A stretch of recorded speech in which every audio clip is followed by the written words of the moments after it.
Everybody, the aim of this video is to reach out to my fellow audiophile community to talk about the importance of Dolby Atmos when played back in stereo.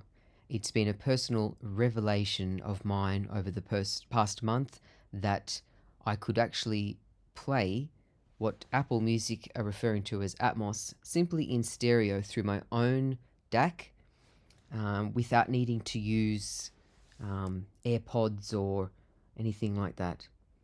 We know that remasters can be disappointing. The sound pressure level gets higher. They're not always a joy to listen to. They're just too loud and they don't bring us sometimes the difference that we're after. I have followed high-res music and audio closely over the years, and even some of those high-res remasters can sound worse or can be disappointing. If there's one thing to take away from this, it's that you can listen to Atmos in stereo and you will enjoy dynamic range beyond your wildest expectations. It's what I would consider a vinyl level of openness, but with all the benefits of a digital presentation. Apple Music became an avoidance for me. When iTunes went downhill, it became a mess. Things were being pushed to the cloud, things were being renamed, and I gave up and moved to FLAC files and Roon and Autovana on the Mac. But I've come back to Apple Music and are now happily paying the subscription fee because they seem to be doing something really quite special here. Again, it was not obvious to me that this could be done in stereo. I thought that I had to have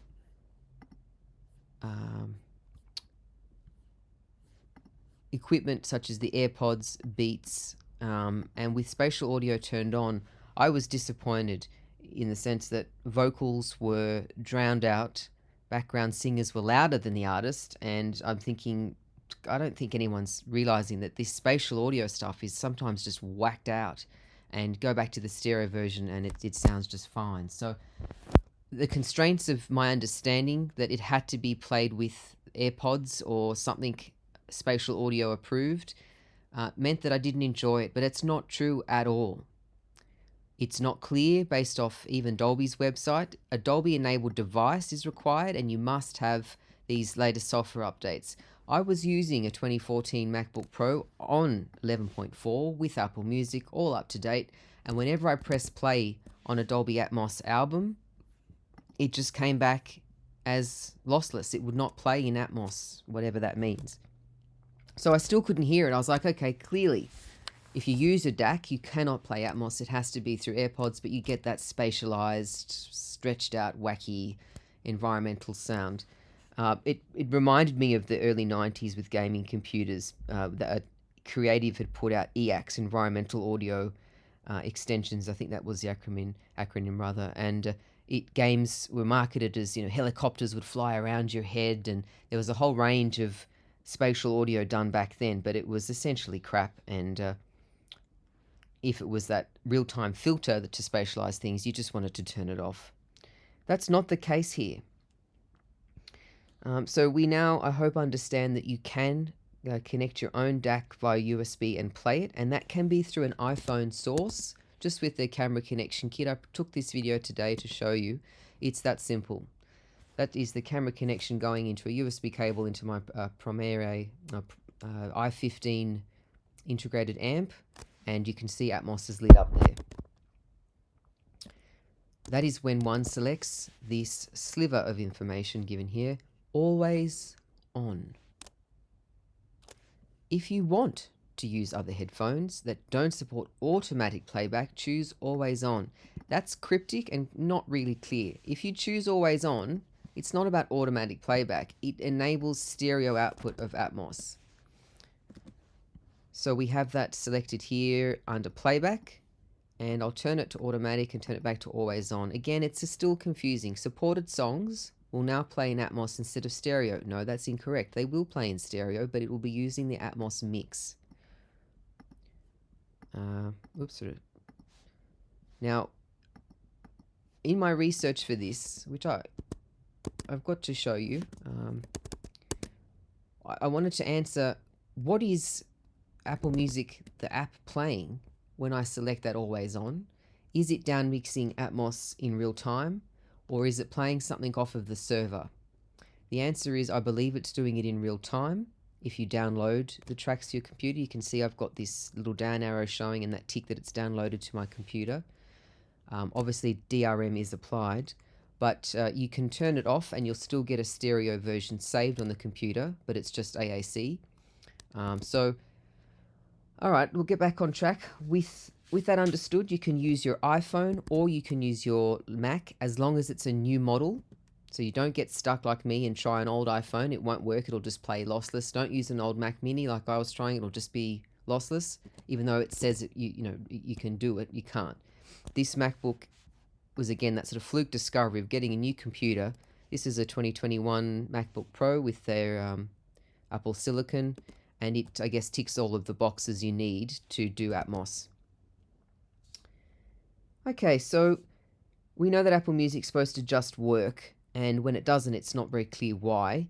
I think if you set that always on, you can't go wrong, except that you can't do AirPlay. So if you're selecting an AirPlay device, it'll only play the stereo version from the server. It won't do the downmix for you. So I got onto this simply by pressing play on an album that I was enjoying, and it was Chris Brown's Breezy. But I had this little Atmos icon up here. Let's see if it'll do it now. There we go. Can you see that little tiny Dolby logo, the modern version of it? And I had to stand up and turn my amplifier up 20 increments because the volume was just lower, but it wasn't just quieter. It was more dynamic, and I could see that this Atmos was translating into a brand new experience. So with that said, I thought, well, how can I work out what's going on? I want to see the waveform. So part of what I've done today is to show you, as part of that research, that I have managed to not at all strip the copy protection, but just be able to capture the iTunes, the Apple Music output into a file so I may view the waveforms. And you achieve that with Audio Hijack Pro, so Mac software that will let you record, not dump or break, but just record the output. And this is what you get. Sorry, I should have done this. So shown on the top is the Atmos recording, and on the bottom is the FLAC file from the album. Can you see some differences in how things with the stereo version are, peaking at 1? They're not clipping, but the samples go right up to the top, straight down. Where Atmos is a little more open in how things seems to flow, and you can hear it.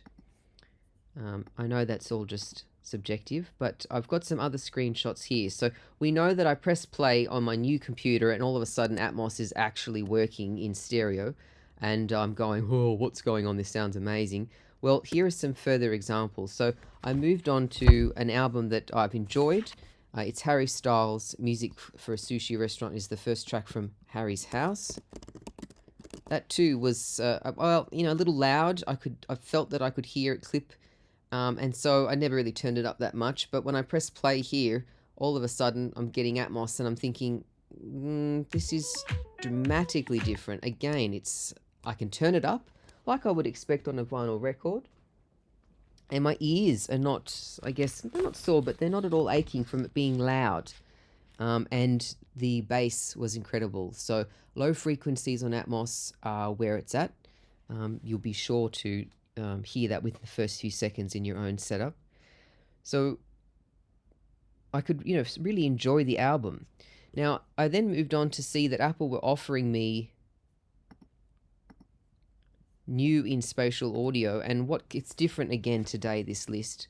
But what came up was Fleetwood Mac's Rumours, and I thought, well, that's not what I understood Atmos was about. I assumed that it would be for 2022 albums or recent things offered in, Apple Music spatial audio for that wacky spatial effect. But here we have a 1977 album released, I feel, almost silently in Dolby Atmos. So this has been remastered into high-res audio many times.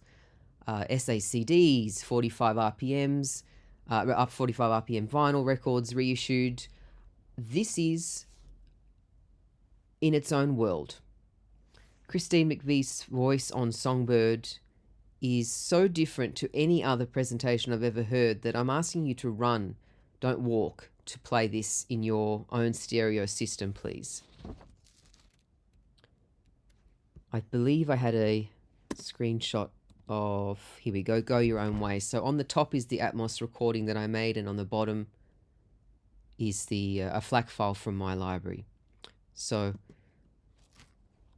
I then tried out Vera Blue, an artist that I enjoy, have been to a concert, have followed on Triple J, and had felt that the 2017 self-titled album was actually an audiophile classic for me. As far as pop music mastering goes, I would give it a 10 out of 10. Oh, what a fantastic example. Look, you see, Atmos has just come up now. I had no idea that this album was available in Atmos. I have the CD. Anyway, Mercurial, brand new album. I can hear it clip. It's just, the mastering is different. But accidentally, it was in Atmos. I pressed play and I'm just going, wow, where is this dynamic range coming from?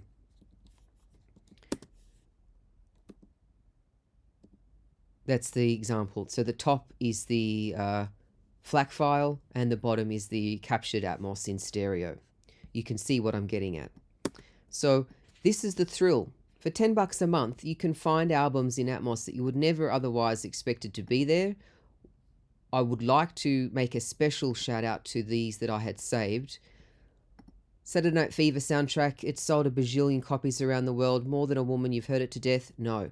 Play it in Atmos. It is like it was recorded yesterday, but still so authentic.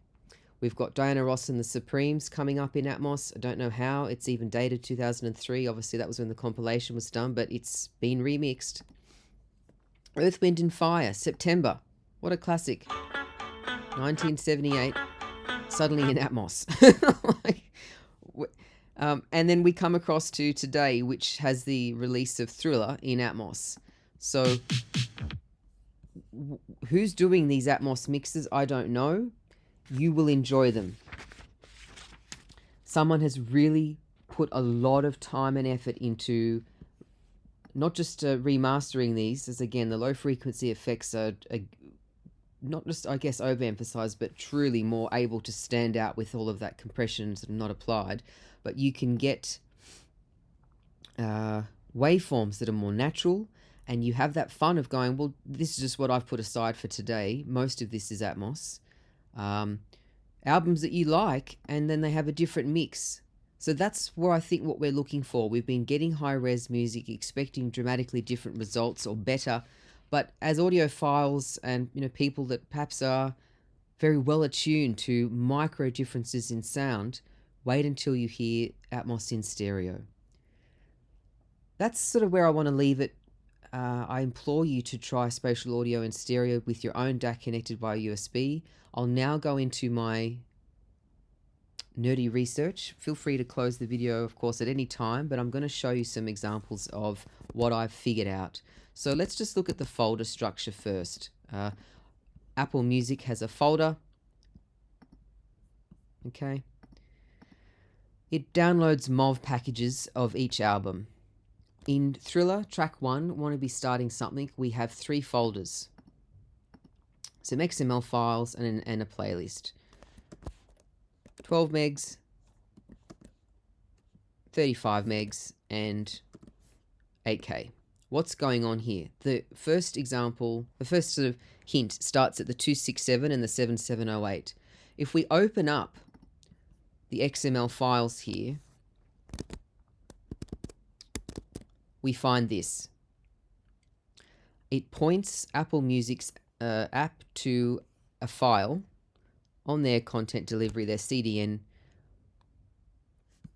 You can see there's the 267, and the A6 means it's multi-channel, and it seems to segment the audio, maybe for copy protection, or maybe because it's a streaming service. It downloads it in little segments, so if you lose a bit of bandwidth, you can play it for a bit longer.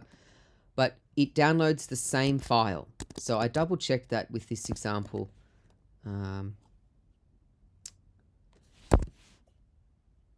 Here.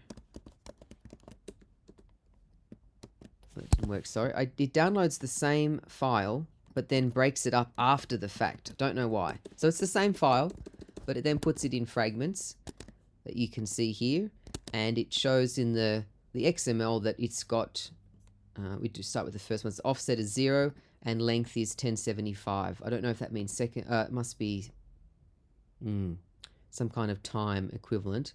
Then the next fragment starts with the offset of 1075 and goes on to that number there, and it breaks it up, but it's the same file. Now, what are these files? I wanted to figure that out because remember I'd said I'd actually made some captures of Atmos playing in stereo. I didn't want to make my captures in the wrong sample rate or bit depth. I wanted to match it. So I started to answer that, I guess, question by looking at that MP4 file that is, you know, encrypted and whatever. You can just download it, so I did. And that's here. So you get two files. As we said, we get a smaller folder and we get a larger folder. That was the Thriller example, but we'll get back to it. In my Atmos folder, I've got these MP4s actually saved, and you can see there's that A6. If I open that with a metadata inspector, it shows me that it's 48 kilohertz and at a bit depth of 16. Not enough information. So we then pull apart the other XML file. Now, for formatting sakes, I've just laid this out a little bit differently to walk you through it. So isn't this interesting?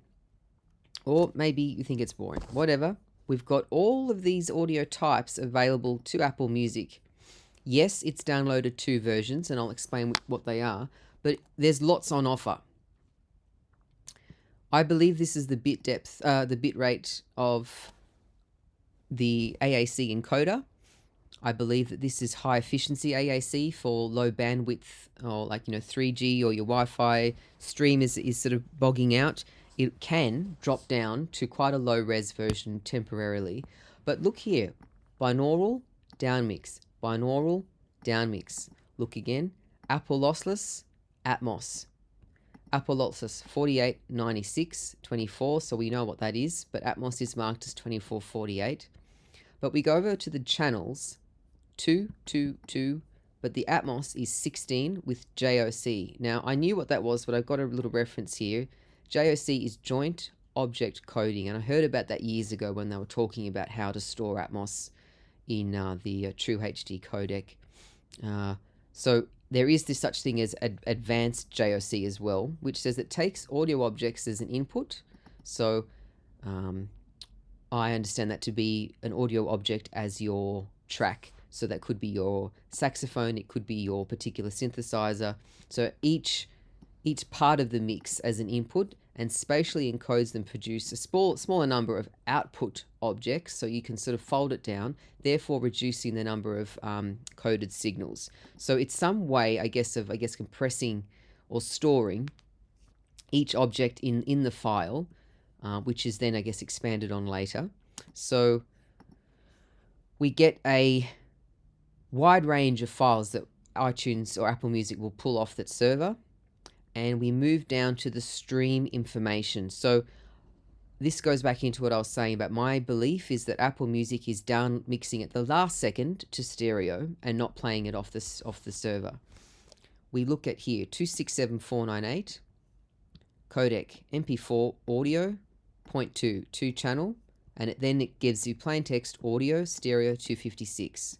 What's interesting is that there are binaural versions of each. For each AAC codec rather, then they're labeled as downmix. So that implies to me that a downmix of multi-channel is sitting on their server. But we look further down here, we have EC3, which from my DVD home theater days, AC3 was audio codec 3, which meant you could get 5.1. EAC3 was the enhanced version, so that moved on to your sort of Blu-ray standard. I think that's what that's referring to, is extended 3. It does say audio Atmos 2768. and we can see here that there are two EC3s on offer, a 4.5 bandwidth and a 7.7. 7.7 being the highest, and that is where we loop back to. That's where we loop back to rather the folder 770847. There's that same one there of bandwidth. So that's the highest version of enhanced EAC3 or Atmos on your computer, fully copy protected and fragmented out, but it's actually pulling the best version off the server, which is good to know. There's our 267498. There's our 267498. So when you download it, you get the stereo version of, I guess, the iTunes Plus equivalent or codec, which is just AAC, and you get the highest bandwidth version of the Atmos. If you turn off your Wi-Fi or you just press play without any internet connection, it will, and Atmos is on, it'll play this natively. So that's why I think in stereo, it's not pulling a downmix version off the server, because I don't have that downloaded to my computer. I just have this version, and it's not pulling it off the server quickly to go, oh, he's only got a stereo sort of DAC connected, we better just play a downmixed version. No, it is sort of doing it in real time. How one accesses these, I don't know. I would be very interested to hear what the binaural mix sounds like, what the down mix sounds like in comparison to real-time Atmos. So I hope that's a bit of a crash course in what Apple Music is doing behind the scenes. It's fragmenting files. It's using XML to program in where Apple Music starts and plays the songs, the fragments rather, and what it downloads. It can be done, again, my iPhone 14 will play Atmos with that camera connection kit. You can also use a USB-C adapter, but we'll get into that later, I guess, and just sit back and enjoy. You've got I guess, some evidence there showing that the waveforms reveal it, my ears are revealing it, and more music than ever is popping up in Atmos that is just, I guess, making me speechless that it's coming through, and it's just so enjoyable. Is Atmos the answer? No. I have a crappy Apple Notes file that I won't even show you with all of my scribble about what songs sound bad. Some albums are bad in Atmos. I haven't really come across too many who even knew Kiwanuka was in Atmos. But on the whole, especially Fleetwood Mac is, I would give it a 9 out of 10. Harry's House, I'd give a 10 out of 10. Thriller, I'd give a 10 out of 10. There's just one of the trumpets is way too loud, but on the whole, just dramatically improved. I mentioned to my father earlier that I believe Baby Be Mine's got an organ behind it, like a womp womp womp. You can almost hear the organ breathe in a way that I just never noticed before. So please enjoy exploring the coming month, perhaps like it was for me to get to this point to explain it back to you. Please enjoy the upcoming chance that you have to connect your own stereo up to Apple Music and try out your favorite albums in Atmos.